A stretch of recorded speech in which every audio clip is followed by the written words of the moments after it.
Good morning, Nick. Thanks for joining me today and give me a few minutes and business owners some of your time, especially talking about the world of business brokering and people interested in buying and selling their businesses. Tell the audience a Well, little bit thanks for about having me. yourself. Thanks for having me, Tom. I appreciate it. It's a pleasure to be on your show. So let me give you a little bit of background, and we can get into some question and answer. I'd be happy to do that. Um, Background basically is this: I now have, and I know this is going to make me sound pretty old, but I have 49 years of experience in business sales and franchise sales. I started my career way back when I was a junior at the University of Buffalo in the Buffalo, New York area. When I started a children's summer day camp operation, I leased a section of a state park just outside of Buffalo called Beaver Island State Park. And for the next 10 years, from 71 till January of 81, I not only ran a very large, very successful local children's summer camp, but I also began in year two to franchise that operation. And I had offices literally coast to coast in the United States, 98 of them. In January of 81, I sold that company off. And in by December of 81, I opened up Empire Business Brokers, and that's my current company. I've been doing that now for 39 years. Um, we've been very fortunate in that we have offices now not only coast to coast for Empire Business Brokers here in the States, um, but also 13 foreign markets in Singapore, Lisbon, Portugal, Madrid, Spain, Cancun, Mexico, Johannesburg, South Africa. So we literally span the globe at this point. Um, so again, that's 39 years with Empire Business Brokers in business and franchise sales, but also 10 years prior to that with selling franchises of my children's summer camp here in the States. Wow, that's pretty impressive and long history. You're not old, you're just experienced, right? Uh, Yeah. so the pandemic, how has that thrown the world of business brokering? I mean, how are the brokers doing? What do you see in the industry? I'm sure it's kind of turned it up. Well, I know from working with you, it's turned it upside down a little bit. Yeah, it certainly has. It's actually quite different. And I guess I will say this because we've done this now for 39 years with Empire, selling other people's businesses and franchises.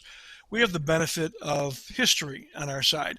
I mean, we've been through similar situations before, certainly not pandemics, but the technology bubble bursting, the real estate bubble bursting, and all of which affected business sales, going all the way back to the uh, President Jimmy Carter years when interest rates were through the roof. You wanted to get a home mortgage, and if you wanted a mortgage, you'd be paying 21% interest rates for a home mortgage back in those days, which was nuts.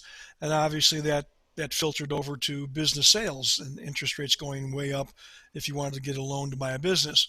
Um, so we've been through these types of crises before.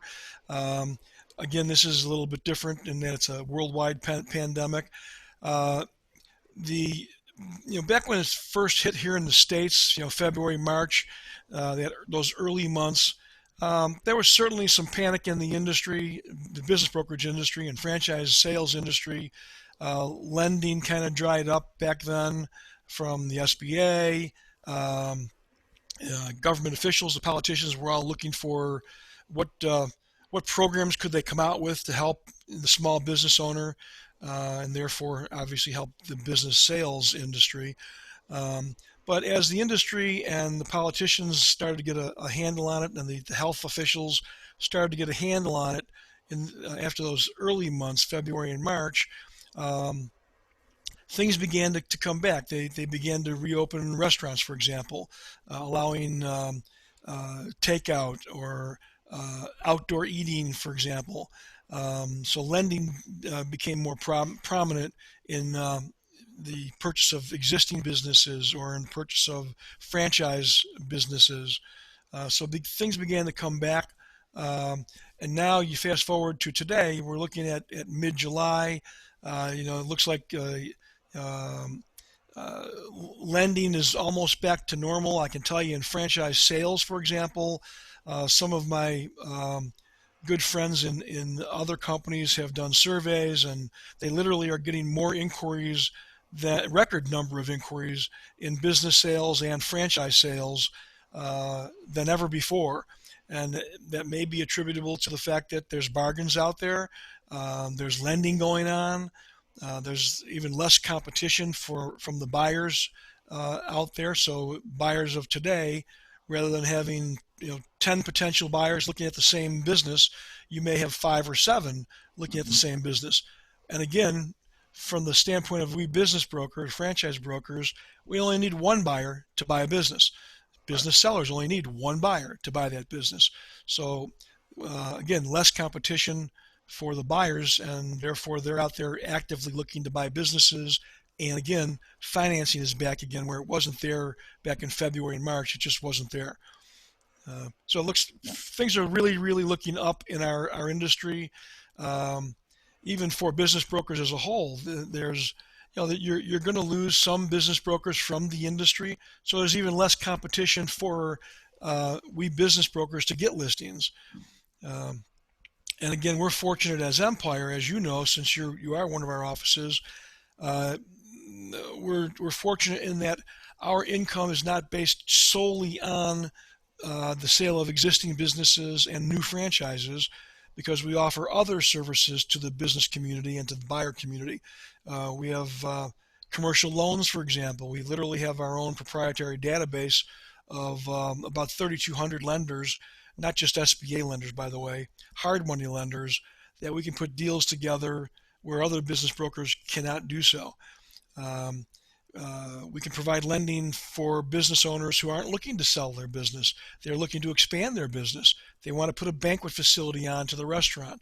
They need to upgrade delivery vehicles that maybe have way too many miles on them currently. Good time for remodeling. Look at remodeling your restaurant or add that banquet facility. Um, so we have that advantage on our side because we offer other business services, not just business sales. But I can tell you, as a whole, business sales and franchise sales have bounced back tremendously in a very short period of time.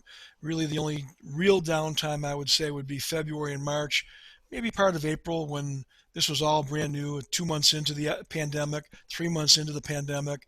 Now we're looking at mid-July, so you're looking at 5 and 6 months into the pandemic, and business owners, the government, politicians, lending programs, SBA, the health officials, they've all started to get a real handle on what's going on now. Yeah, I mean, a big question that comes up that I've been, from my clients and other people in businesses, how do I value my business? Has that changed? And do you see people who were trying to sell their business like right before it? Are they back actively trying to sell, or have they pulled it back off? What's the general census there? Um, a good business broker will know that when you go to value a business, and let's face it, so a lot of sellers, whether they were on the market already prior to the pandemic or wanted to come on the market as a new listing, their concerns were obviously that, since their financials were affected drastically, especially February, March, maybe even April, there was a reluctance to come back into the market to sell, or to even enter the market to begin with to sell, because they were concerned that their valuations would be considerably less based on the fact that they were doing very little, if any, business in February, March, and part or all of April. Right. But what business brokers and business valuation people, the appraisers, have been doing is, and this seems very logical to me, um, they were substituting prior year financials for the months of February and March. So if we could show historically that the business was doing well they were doing these particular numbers in February and March, in the prior year or the prior 2 years, they're substituting those prior year numbers for those affected months, February, March, and still using the current numbers for June, July, uh, and prior, January, for example, for 2020. So we're kind of normalizing the numbers, I guess I'll call it, Hmm. for a whole year's period of time, even though February and March, again, part of April, if not all of April, were drastically affected by the pandemic. Yeah, yeah. I mean, So there I'm really is no reason why not to put the business on the market and be afraid of your valuations right. coming in a lot lower than they should have, because we are willing, and most buyers are willing, to allow those kind of add backs from previous years. Yeah, yeah. I've been talking to. My recommendation is I'm telling people, since you put your numbers together for the PPP loans, now's a great time to do a valuation of your business, even for someone who's not even really dead set on selling right now. Maybe it's 5 years or 3 years from now. I'm telling them to get that valuation done now. You got all your numbers together. Let's put a number on it and let's get it to the value that you're going to want to see, when you decide to sell it. Yeah, absolutely. We're doing as Empire, we're doing a lot more business valuations than we had been doing prior. Mm-hmm. People want to know, what's my business worth? Should I put it on the market now or not? And again, we're substituting those 2 months, February, March, April, 3 months, um, substituting those numbers, so you're getting a valid appraisal number. Mm-hmm. Literally, we have a brand new office that just went in Houston, Texas last month, and they're on their first three listings, their first three deals. All three of them hired Empire Corporate to do their business valuations for them. So, and he's gotten all three of those listings after those valuations were done. Great, great. Yeah. I mean, what do you see going forward? The businesses, like you said, some are out trying, I guess restaurants always come to mind, or hair salons. And, they're trying to make it, but they're still at 50% capacity. Um, what do you recommend for businesses now going forward? Should they look to start planning for selling, even if it's a year or two down the road, or hold off? What's your Yeah, recommendation? I would say, look, if everyone has different circumstances in life. Some are going to want to sell right now, today, yesterday. Maybe they have health issues. Maybe they want to relocate. Maybe they just are an older owner. Maybe they're in their late 50s, in their 60s, and they just don't want to. Let's take a restaurant, for example, which again is about 35 to 40% of our business as business brokers.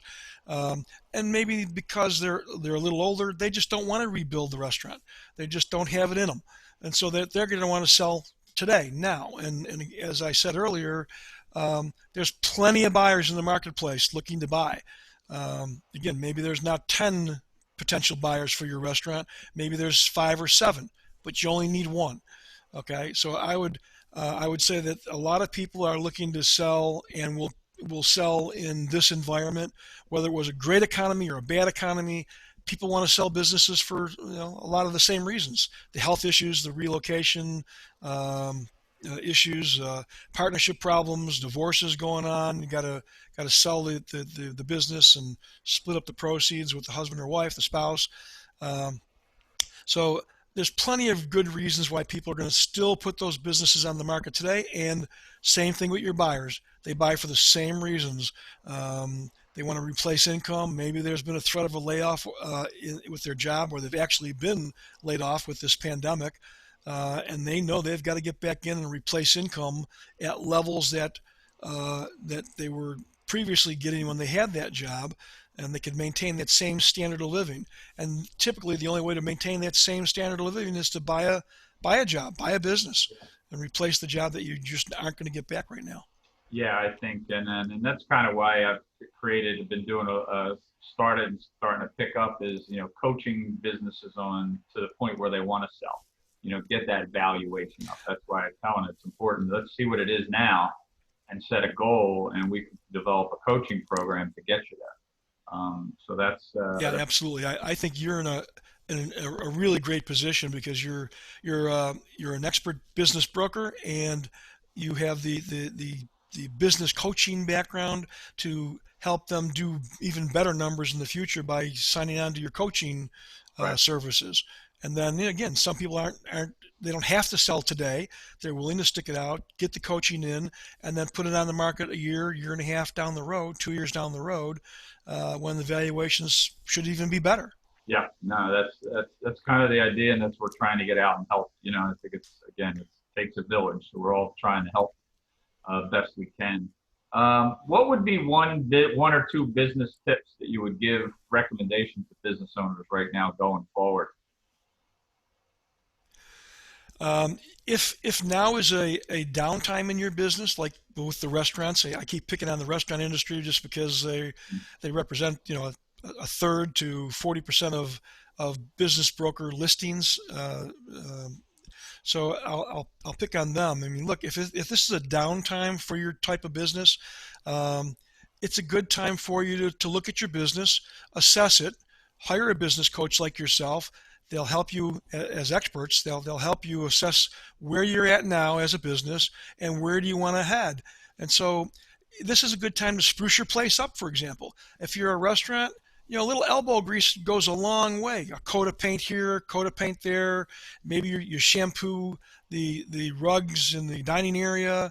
You hire a company to come in and go into that kitchen and clean up the Ansel system and the grease that builds up in the back of the house area, your kitchen area.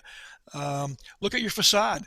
I mean, how many times do you go by a restaurant and they've got a neon sign out front and the thing is flickering like crazy? They've neglected getting that neon gas recharged so that the neon lights work properly, or wash the windows in the restaurant. Look for areas where you've got blown out bulbs, not just a neon sign out front, but inside the restaurant. Um, Spruce it up. It goes a long way in helping the value go up, or at least maintain that value, and make a great impression on those buyers as they become um, uh, they get to the point where they want to tour your business. Um, don't give them an excuse to lower the value of your business because the simple things, a coat of paint and elbow grease, or maybe you restripe the parking lot area, for example, or there's potholes out there. Get them, if you don't do the repaving of the whole parking lot, at the very least, fill those potholes and do some cosmetic work around the place. So it's a good time now to reassess how appealing your business is to the outside world, including your customers. Right. Yeah. Yeah. No, that's great advice, and it's good to have a optimistic view that things are opening back up for businesses. I think everybody's been frozen for a while. So, but Nick, I really appreciate your time today, and thank you. And how would people contact you if they're trying to get a hold of you? Empire Corporate, our office number is area code 716 240 2544. My email address is nick at empirebb.com. And again, they can contact us for any advice they'd like, etc. We can put them in contact with the local Empire business broker, obviously including yourself. Mm-hmm. I know that you operate in mainly in Connecticut, but Yeah. really in neighboring states, and you can do business coaching anywhere in the world, frankly.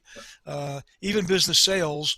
The only restriction on business brokers are there's 17 states that require a license to be a business broker.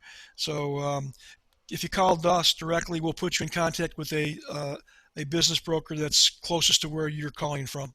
Great. Great. Well, Nick, thanks. That's great input, and I've been getting a lot of questions about it, so this helps answer them. So I want to thank you again, and look forward to talking to you in the future. Good luck to you.